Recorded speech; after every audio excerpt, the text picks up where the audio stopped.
Thank you for the introduction. As probably some of you know, who was in the talk Arian Evans had just before, the one which was in Augustus? So I was. Thought it was quite interesting. Arian actually mentioned, but didn't actually cover some of the stuff I'm going to be expanding on, some of the stuff I'm going to be looking at today. Now, you'll see probably in your agenda that I think the title was originally SQL injection worms, and that isn't a specific example that I'm going to be giving. My background in security is largely on the application security side. So penetration testing, code review, and fixing these things as well. So that's the background I come from. Okay, let's see if... Largely what we're going to cover today is the mass SQL injection attacks which were earlier this year. Now, who here was affected by this? Who here came across the mass SQL injection ones? Who knows what I'm talking about? Does anyone? Come on? Yep. Okay, so that's probably about as many people as I'd have thought. For some strange reason, this largely wasn't picked up in the media and didn't seem to generate much coverage. Interesting stats I've seen, 500,000 sites compromised. I believe Jeremiah Grossman mentioned 1.5 million sites compromised. All from the start of this year. So, happy 10th anniversary SQL injection. So, I mean, this is something that we've been talking about within the app security space for 8 or 9 years. I remember back in, I think it was 02, 03, Billy Hoffman from SPY, now HP, had a talk talking about the possibilities of SQL injection worms, the possibility of mass exploits. So, skip 7 or 8 years later, and we actually see the very first example. But it's interesting, and I'll go into some of the kind of reasons why what we're seeing is perhaps nowhere near as bad as it could be, and really what we can kind of expect as the next step, as well as a demo of something that I wrote. And I can tell you now, I'm a reasonable coder, but by no stretch of the imagination am I a professional developer. What I managed to throw together in a couple of weeks of sitting at my computer as an example of what somebody could do. What I am not going to be doing today is pulling out some secret, like Uber, Cyber Ninja, SQL injection foo that you've never heard of. In fact, most of the stuff I'm going to be talking about is at least 7 years old. Now, some of you who are new to this may not have actually come across some of the techniques I'm talking about because they are ones which perhaps are just not covered. But putting together the old blended threat, we can come up with some quite nasty scenarios. So let's go right into it. This is an example I got in my email this morning from somebody who was going, I got this in my weblog. And, here we have what looks like a rather nasty, large encoded string of some form. So this one is possibly hitting sites right now. And certainly when I go and decode it in the next slide, I would not advise hitting the site and running the JavaScript that it has there unless you're patched right up to date and perhaps on something which is like on Linux or etc. like that. But what this is basically a big double encoded string. So as you can see, there's a declaration of a large hexadecimal value which then gets cast into a character string and executed. What it decodes to is this. So you can see, ibc.ru.js.gs. If you throw that in Google, you can see there's about 60 sites have been exploited by this one already. Some of the previous mass bots, I think the biggest one hit about 500,000 sites. Some of them before that was about 90,000. There's also 2 different strains coming broadly out of China and broadly out of Russia. And they have different code from this exploit. But basically, what this does is it declares a function. Well, it's not strictly a function, but it's kind of, you can think of it as a function, which goes through all of the character fields within the database and just adds a script tag to them. So presuming your HTML, ASP, ASPX, PHP, whatever it is, website is actually driven off a database, which is a reasonable assumption these days, it's going to presumably put script tags and things. In reality, it most of the time does that, and sometimes it just horribly breaks your site, and your site just doesn't work anymore, but from their point of view, they don't care. So if you actually have a look at some of the JavaScript exploits for this and you throw them to Google, you can come up with quite a laundry list of applications which are vulnerable to SQL injection. So let me just talk about a few limitations of the current attacks we're seeing in the wild. The first ones were only targeting ASP. So I'm seeing now them attacking both ASP and ASP.NET. And there's also, we've heard reports, I haven't seen them personally myself, that they're attacking other technologies as well. Largely targeting Microsoft SQL Server, which is logical if you're attacking ASP. Also, the syntax of a lot of this is simpler in Microsoft SQL Server as well. And they are launched by botnets. So they are not a worm in and of themselves. They're either tool-driven or from a botnet. And most of the time, from what we've seen, the tools which have been recovered and analyzed to date, there's some quite good coverage on the Internet Storm Center.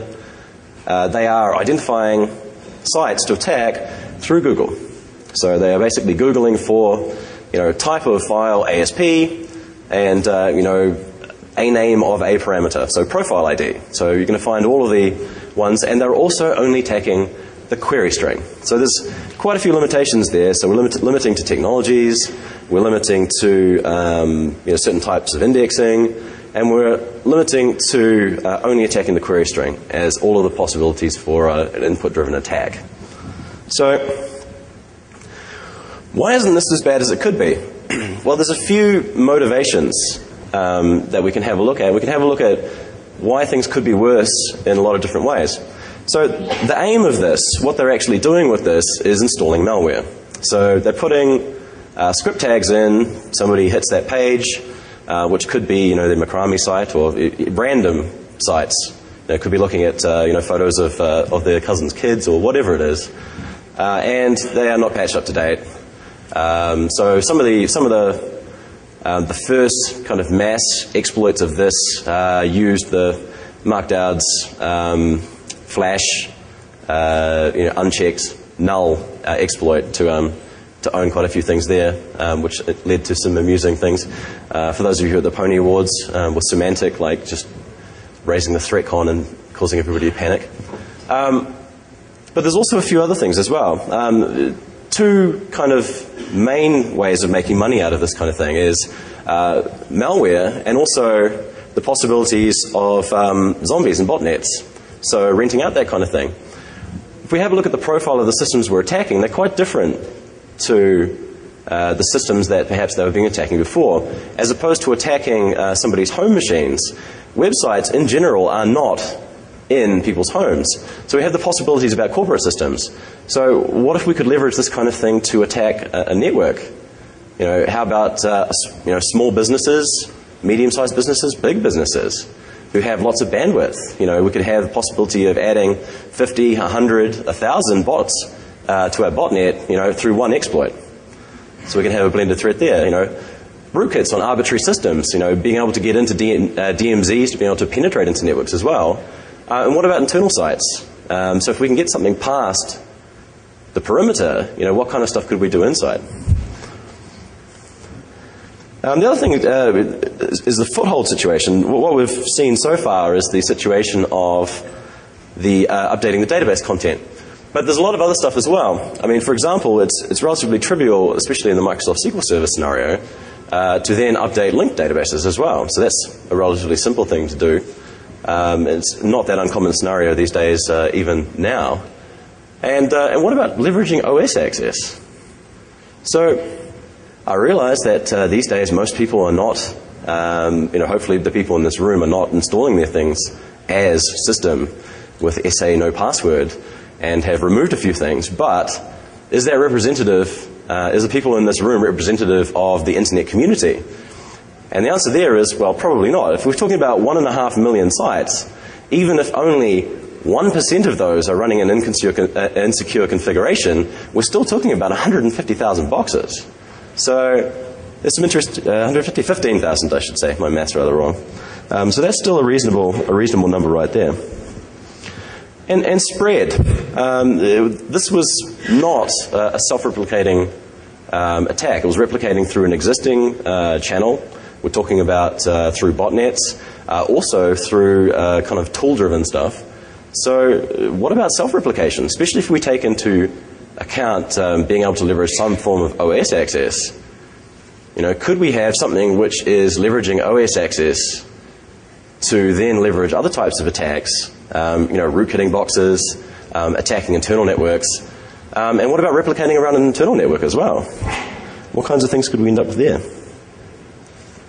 So, I mean, extending upon what I've just mentioned, there is a lot of different things that, you know, we can probably expect to see some aspects of in the not too distant future. You know, self-replicating. I'd be interested to see whether this does happen. It's not hard. In fact, I'll demo like a self-replicating SQL worm in about 2 or 3 minutes. But that gives us some different aspects. So, you know, what if I'm trying to self-replicate? You know, I can then replicate the same way I found my target in the first place. I could hit Google, I could hit MSN, Yahoo, etc. There may be some differences there. I can also do some direct scanning. Am I on an RFC 1918 address? Am I on a 10 dot? Am I on a 172? Am I on a 192? If I am, then there may well be some other interesting stuff in the network. Why don't I go and have a look at it? So, you know, some direct scanning. The thing that I do expect to see, although this is kind of difficult the way that they're doing things with analyzing things through Google, is currently they're only attacking the query string. Presumably the reason for this is because the query string is indexed by Google. But what about everything else? I mean, forms. I mean, what about being able to attack forms? Now, in order to be able to attack a form, you need to do a few different things. So currently, find a relevant query string through Google and just hit it with the attack string. Doing it with forms requires you to at least hit the page first, parse it, and then hit it again. So there is, you know, kind of a step up on that. But having said that, it's you know, any exploit scenario is just as easy to do and that kind of stuff. And especially if you put it with the self-replicating side of things, you don't particularly care if you're hitting a site twice with 2 different requests versus 1. Because, I mean, it's not your bandwidth. It's probably someone running on something you've owned already.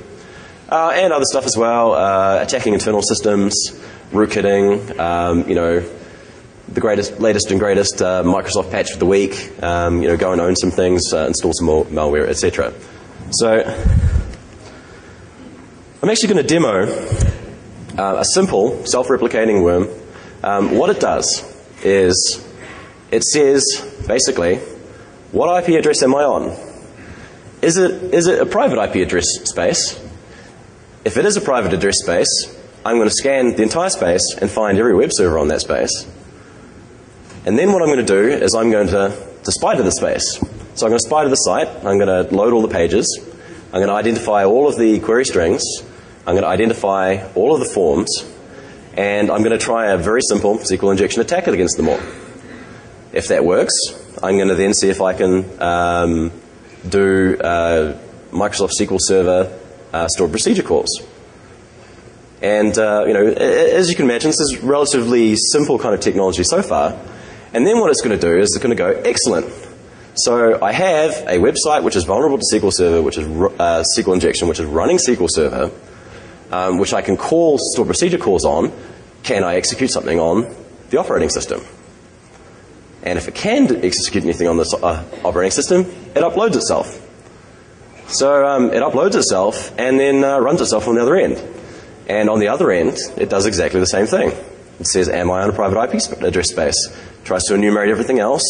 It basically attacks every web application in range, and then continues to spread on and on and on and on. And that's all it does. It doesn't do anything but spread. In fact, it doesn't even have any intelligence about making sure it doesn't have multiple versions of the same thing running on the machine. So on the demo network I have here, I have one virtual machine which has 4 websites running on 4 different IP addresses.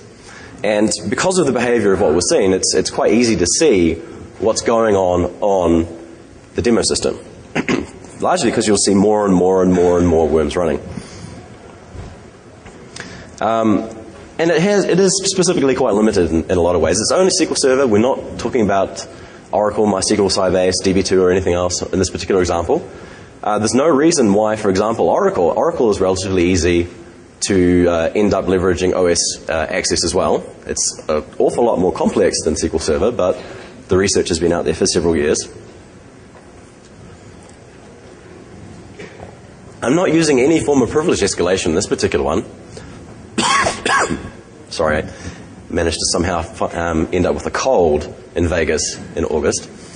We're not using any privilege escalation, so this particular worm, you know, you have to be in like a really badly configured environment, but as I mentioned before, even if only 1% of the sites which are vulnerable are in that configuration, we're still talking about real numbers here.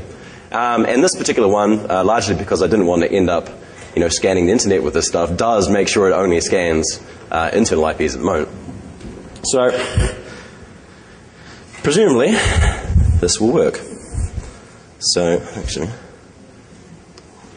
let me just log in. This is the actual web server itself.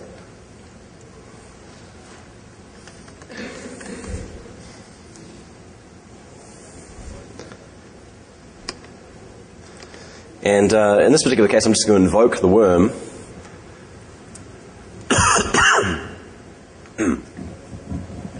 And point it towards its first target. So it's mirroring it. It's found some forms.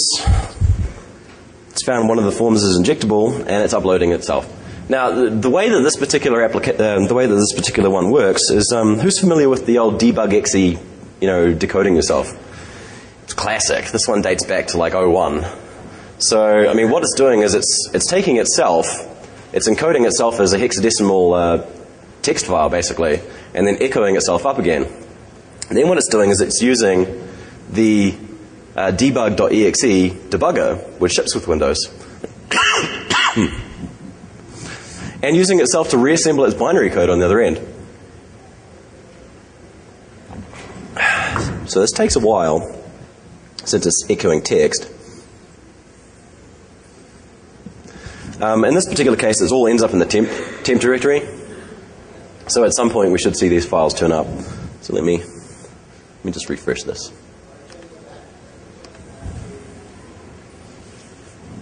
So that's my file right there, the 930.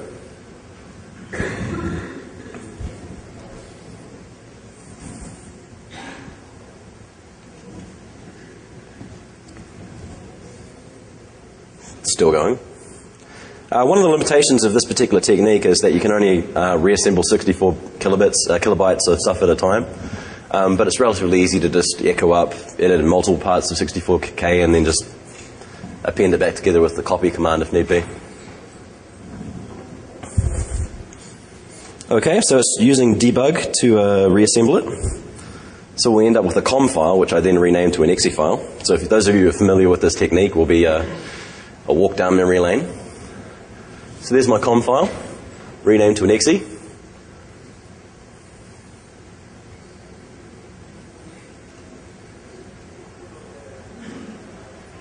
And then off it goes. So now it's going to do exactly the same thing. In this particular case, it's going to end up scanning all of the same websites which are on here. And it's going to end up spreading. And it's going to end up running more and more and more and more of these things. In probably about 5 minutes, you'll see the CPU usage hits 100% on my VM. And it takes about, by my calculation, about like 5 or 6 hours before this machine just falls over. Because it's going to end up excessively swapping, because each one of these things uses about 7 megs of memory. And we end up with about a meg of memory on CMD shell as well. So you can see a directory's turned up, the 192.119.119.5. That's the directory that we're mirroring the site on. So inside there is the site itself. Looks like we've got another one, which should be kicking off at some point. Yeah, so there's the second one. And this just continues on and on and on. So I'm actually I'll just suspend this one, and I'll show you guys an example I prepared earlier. So just suspend this. So this is just a flash of the same exact thing, except apparently, apparently I've managed to end up in a situation I can't get to the fast forward button. Okay, let me just play a different one then. Whoop.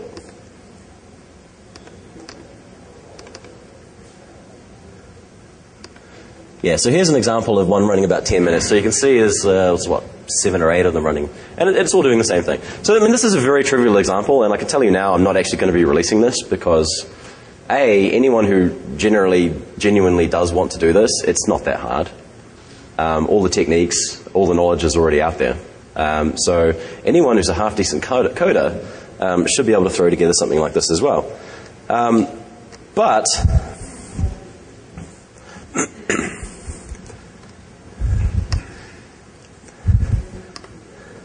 it's something to be aware of. I mean, what can we do about this? Well, first things we can do is we can fix everything. So we can fix the world. That would be a very nice thing to be able to do. Realistically, what we can do is we can help people help themselves. Microsoft put together a page which had a couple of different things that they prepared. Specifically, the URL scan 3.0 beta, as well as the source code analyzer for SQL injection for ASP,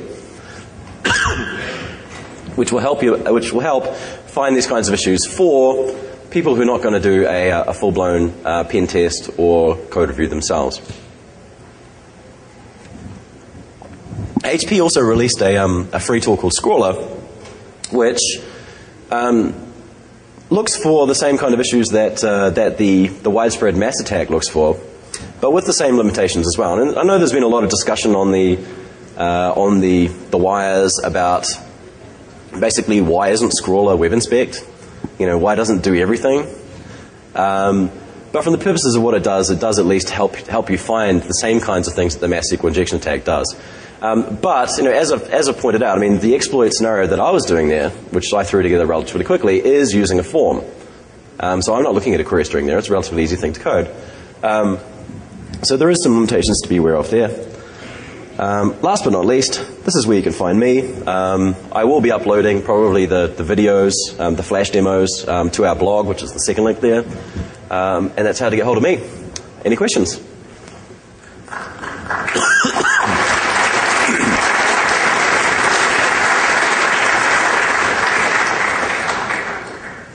There must be some questions, surely. Down in the front. Do you want to go to the microphone so that everyone can hear?